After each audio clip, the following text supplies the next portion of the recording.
Summer 1943, Camp Crossville, Tennessee. The brown liquid fizzing in the bottle mesmerized the German soldier who had never seen anything like it. After 2 years fighting in North Africa, subsisting on hard biscuits and ersatz coffee, this sweet carbonated drink called Coca-Cola represented impossibility made real. It cost 5 cents from the camp canteen.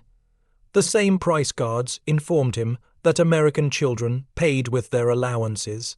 Across American prison camps that summer, 371, 683 German POWs would confront a reality that contradicted everything Nazi propaganda had taught them about American weakness. They discovered a nation where ice cream was routine dessert, where soft drinks were everyday beverages, where candy bars were so common that guards gave them away. These simple foods, treats that most German children had never tasted, would systematically demolish Nazi ideology more effectively than any propaganda program. The mathematics of abundance were being written in sugar and carbonation, in chocolate and ice cream, revealing an American industrial capacity that rendered German deprivation not noble sacrifice, but needless suffering. What began as amazement at American confections would evolve into complete psychological transformation. The Desert's End, the Afrika Korps surrender in Tunisia during May 1943, brought approximately 250 German and Italian soldiers into Allied captivity. These veteran desert fighters who had pushed the British back to Egypt under RML leadership expected harsh treatment as prisoners. Nazi propaganda had prepared them for American brutality and starvation. Instead, within hours of surrender, they encountered American rations.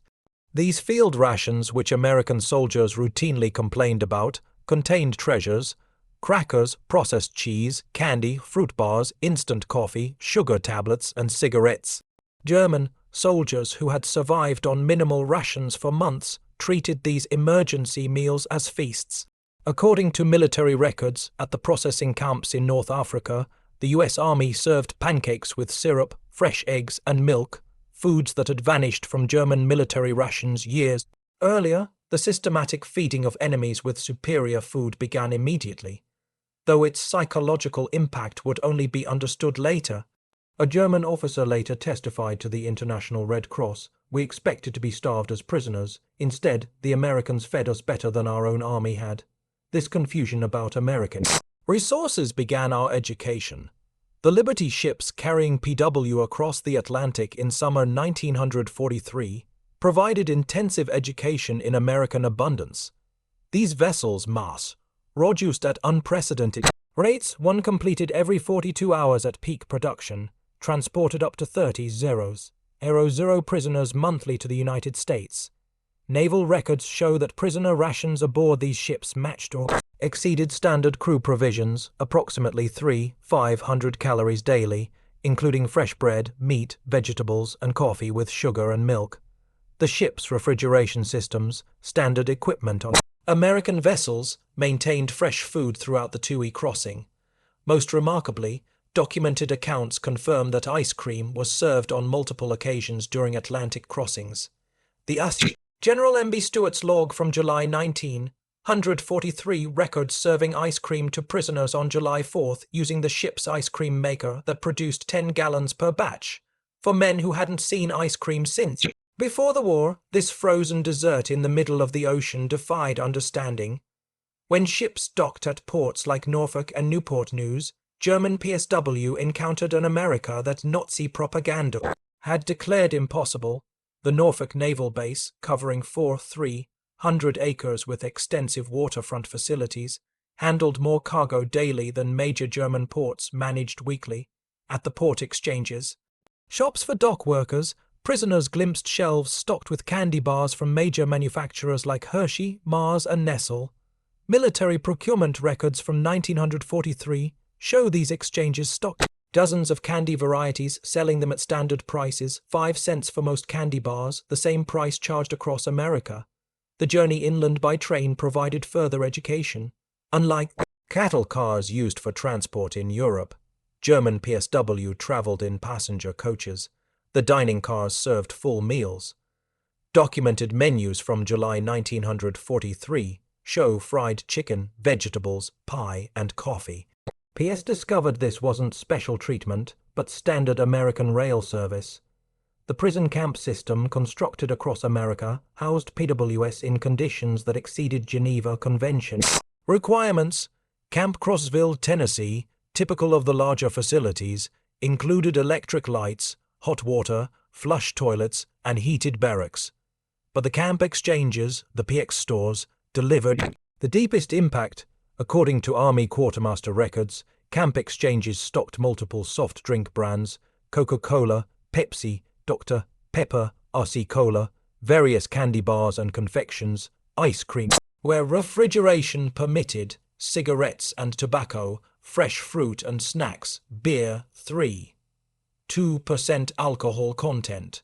Prisoners earned 80 cents daily for labor, later raised to $1, with candy bars at 5 cents.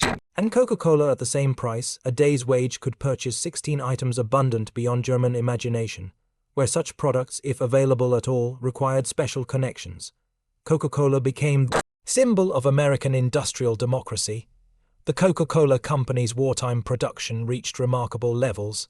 Company records show 5 billion bottles produced in 1943 alone.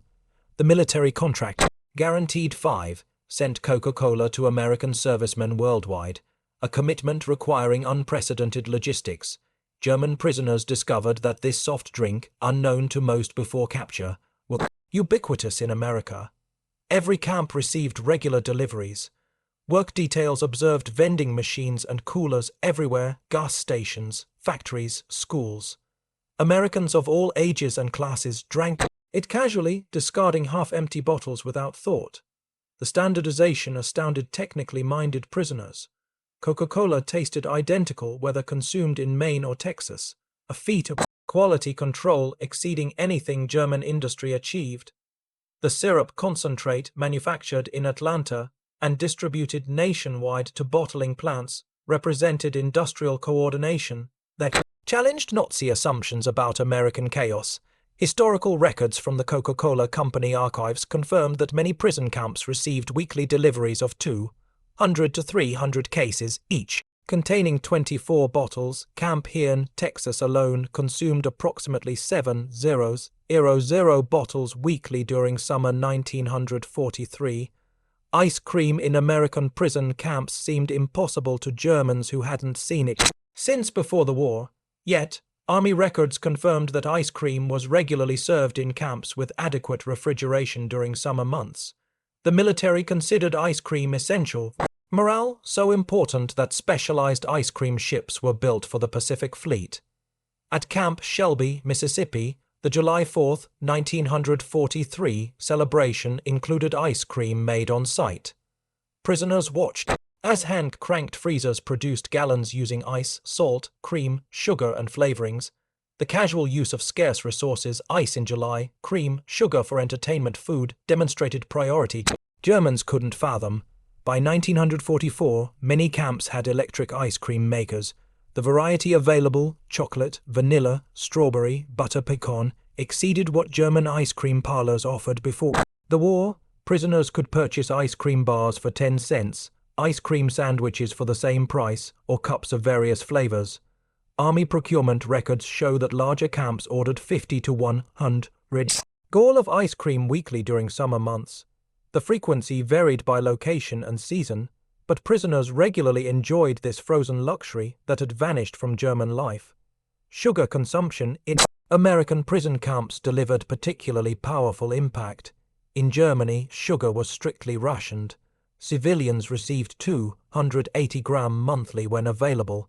In American camps, sugar sat in bowls on mesh hall tables for unlimited use. Quartermaster records from 1943 to 1945 show camps receiving 100-pound bags of refined sugar weekly.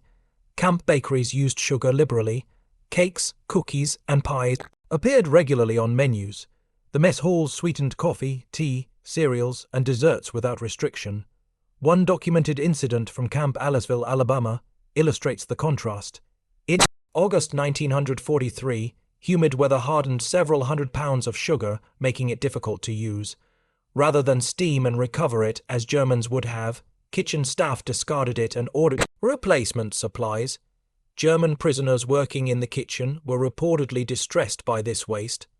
American chocolate consumption patterns revealed democratic abundance. Major manufacturers Hershey, Mars, Nestle produced millions of bars monthly despite wartime restrictions. The military alone purchased £380 million of chocolate products during the war years. Prison camp exchanges stocked multiple chocolate varieties. The standard Hershey bar, Dations, emergency chocolate bars, and various candy bars containing chocolate were available for 5 to 10 cents. Prisoners discovered Americans had preferences among chocolate brands, casually choosing one over another. Red Cross packages distributed monthly to prisoners included chocolate bars among other items. The American Red Cross records show that standard parcels contained chocolate or candy bars, 2 instant coffee, processed cheese, crackers, canned meat, cigarettes, soap. These packages supplemented regular rations, providing luxury items that exceeded what German civilians received as basic rations. Thanksgiving 1943 introduced German prisoners to American holiday abundance. This purely American celebration demonstrated national coordination of consumption that dwarfed German organizational efforts. Army records confirm that all prison camps served traditional Thanksgiving dinner roast turkey with stuffing, mashed potatoes and gravy, sweet potatoes, cranberry sauce, vegetables, pumpkin pie, coffee and milk. The logistics required providing turkey dinners to 425 PS millions of American servicemen worldwide showcased organizational capacity. The fact that German prisoners received the same meal as American soldiers emphasized equality of treatment that contradicted Nazi racial hierarchy. Christmas 1943 brought unexpected generosity from American civilians. Church groups, civic organizations, and individuals sent packages to German PW. The American Friends Service Committee alone distributed 50,000 Christmas packages to enemy prisoners. These packages typically contained home-made cookies, candy, toiletries, games and books, cigarettes, writing materials. Local communities near camps often provided additional support. In Tonkoa, Oklahoma, townspeople delivered homemade treats to German prisoners at Camp Tonkoa. In Hearne, Texas, church groups brought Christmas cookies and candy to Camp Hearne. This civilian kindness toward enemies challenged Nazi ideology fundamentally. Americans who had family members fighting against Germany nevertheless showed charity to German prisoners, demonstrating strength through mercy rather than vengeance. As labor shortages intensified, German PW worked increasingly outside camps, witnessing American food production firsthand. By 1944, approximately 100,000 prisoners worked in agriculture and food processing, gaining intimate knowledge of American abundance. In Michigan orchards, prisoners picked cherries destined for maraschino production, those bright garnishes topping ice cream sundaes. The volume staggered them. Single orchards producing tons of fruit for decorative purposes. At canneries, prisoners observed quality control that rejected perfectly edible food for minor imperfections. Delmont records from 1944 show that approximately 15% of fruit was rejected for canning due to size irregularities or minor blemishes, typically diverted to animal feed. Sugar beet processing in Colorado and Nebraska revealed agricultural mechanization beyond German achievement. Single farms produced more sugar beets than entire German regions.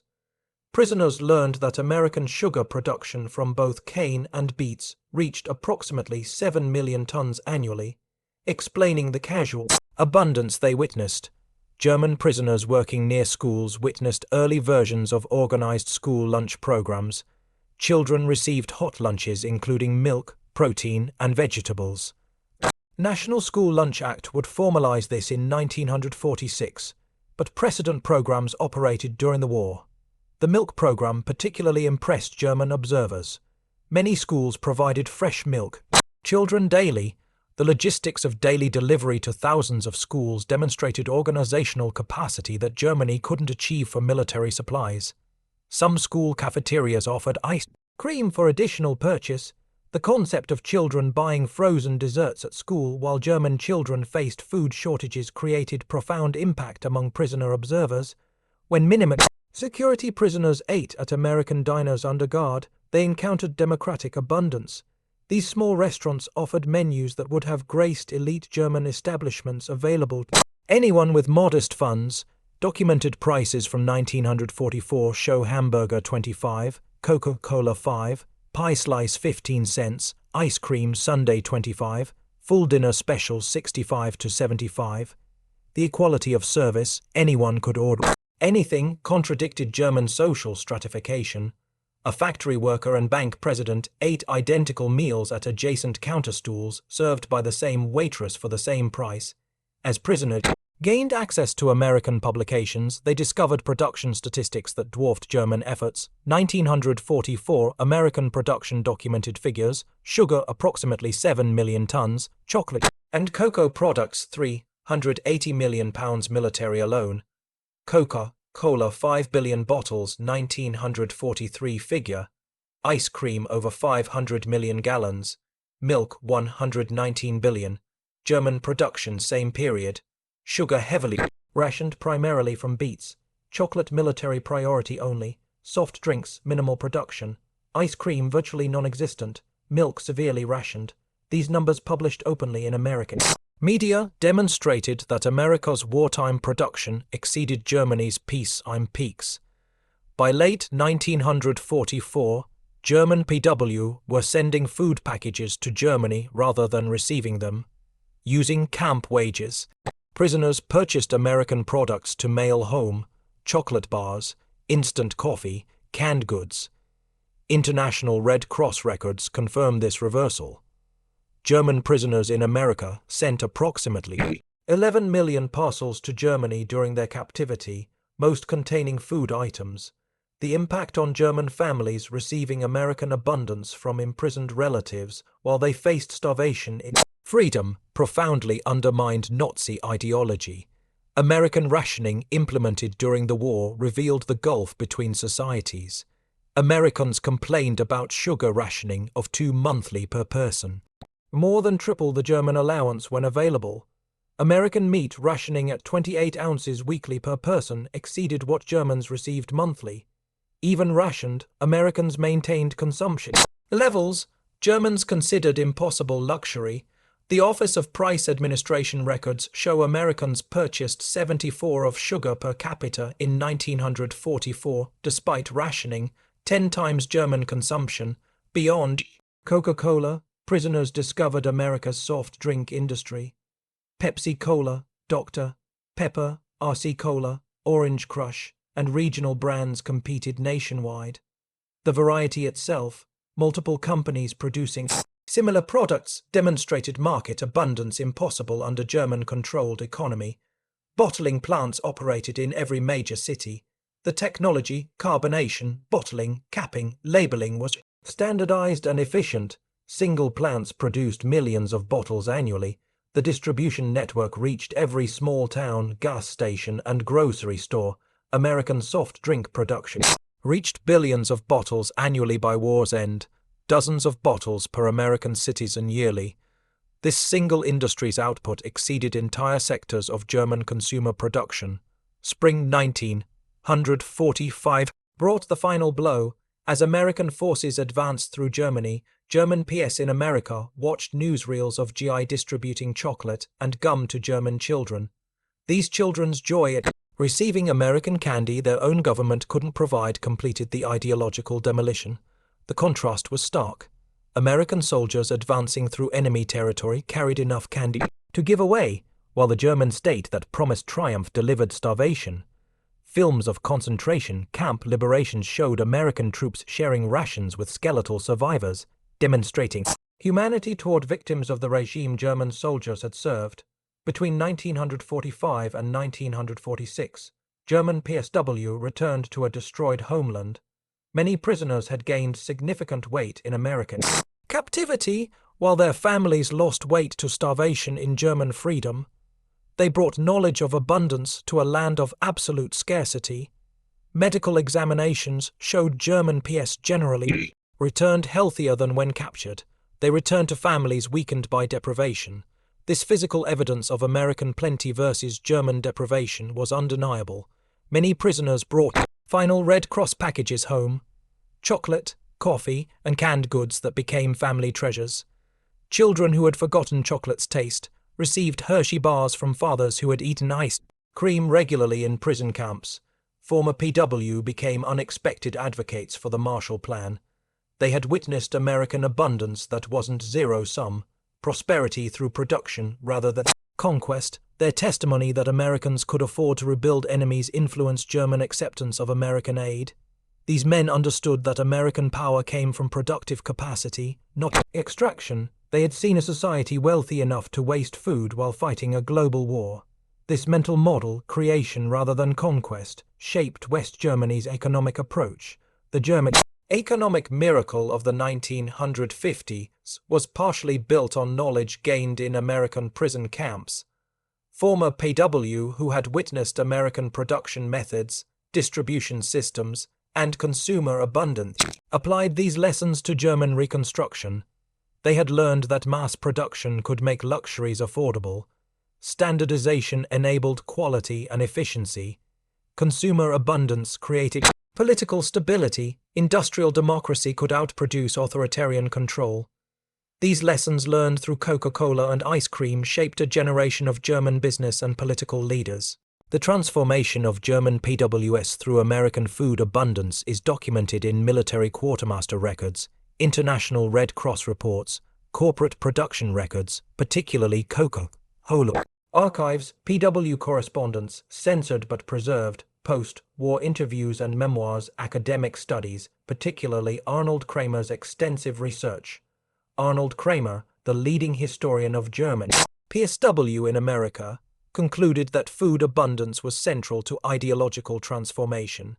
His research confirmed that casual American plenty accomplished what formal re-education programs couldn't. Complete demolition of Nazi superiority myths. The statistical summary: the numbers tell an irrefutable story. Average pea consumption 1943 to 1946. Daily calories 300 to 600. Sugar 4 monthly. Available. Meat 32 Oz weekly. Milk 1 quart daily available.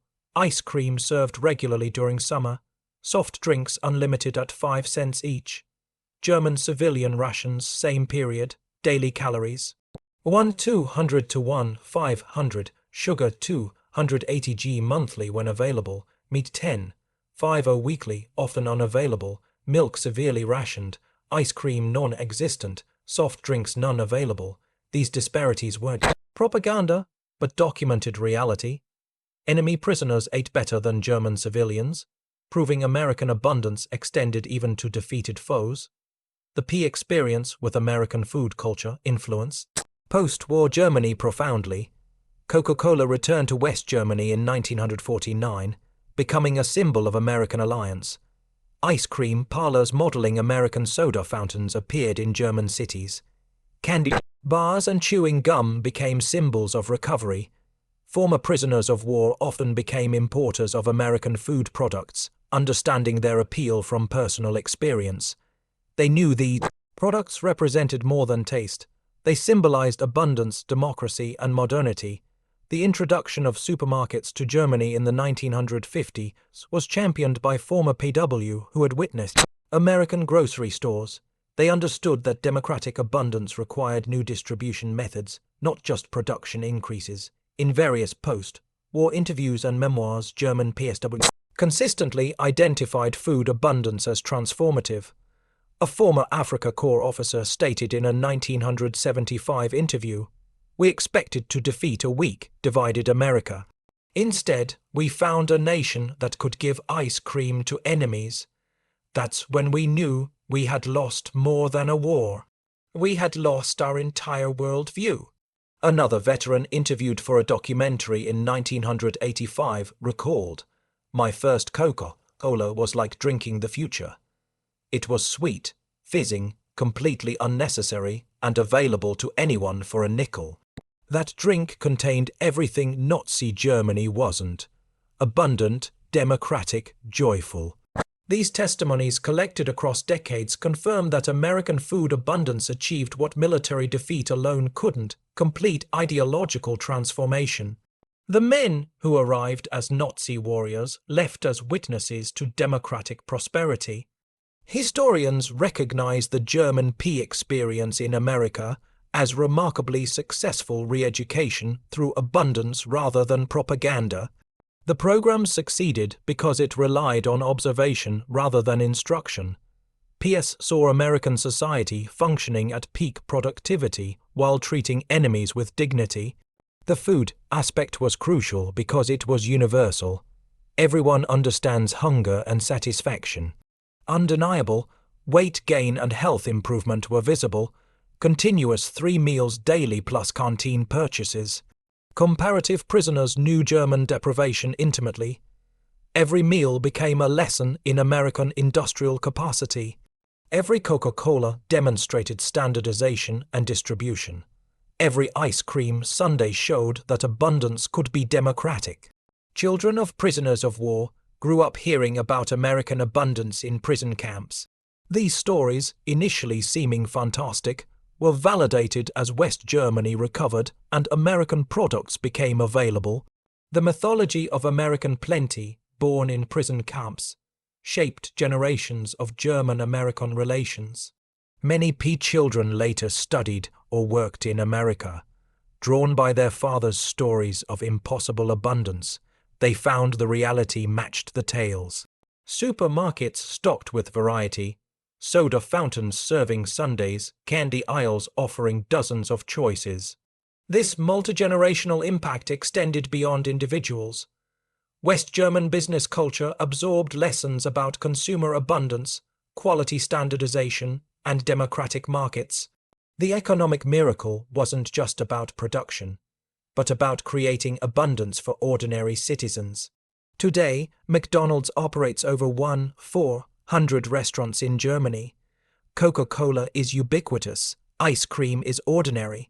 The transformation from scarcity to abundance, initiated in American prison camps, is complete. Yet, the historical lesson remains powerful. Ideological transformation through abundance rather than deprivation, kindness rather than cruelty, demonstration rather than propaganda. The German PS, who couldn't believe ice cream and Coca-Cola in American prison camps, witnessed democracy's ultimate weapon: the ability to create such abundance that it could be casually shared with enemies.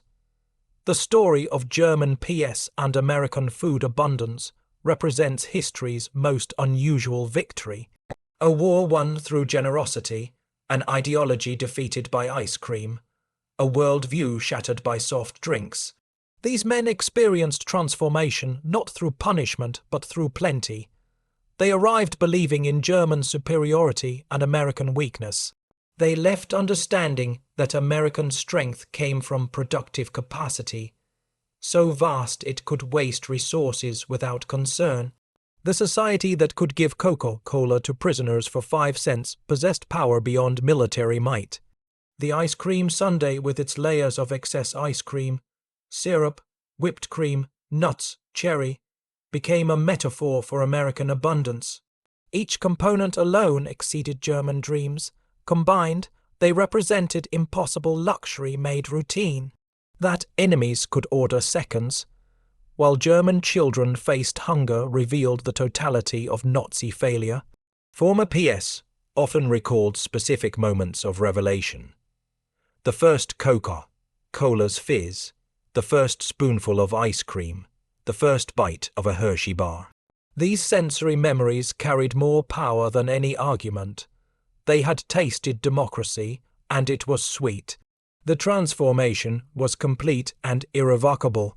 Men who had marched for the Third Reich returned as apostles of abundance, carrying the revolutionary message that prosperity came from freedom, not conquest. They had learned that America's secret weapon wasn't military might, but the ability to give ice cream to enemies. In the end, The bottles of Coca-Cola and dishes of ice cream served in American prison camps achieved what armies could only attempt: the complete transformation of enemy hearts and minds. The German PS, who couldn't believe such abundance existed, became its greatest witnesses, carrying home the truth that democracy tasted like chocolate and freedom fizzed like carbonation. Their story reminds us that sometimes the greatest victories are won not through destruction but through demonstration, not through taking but through giving, not through hatred but through the simple act of serving ice cream to enemies on a hot summer day. The men who experienced American abundance as prisoners became freedom's most unlikely ambassadors, transformed forever by the impossible reality of Coca-Cola and ice cream in American prison camps. Please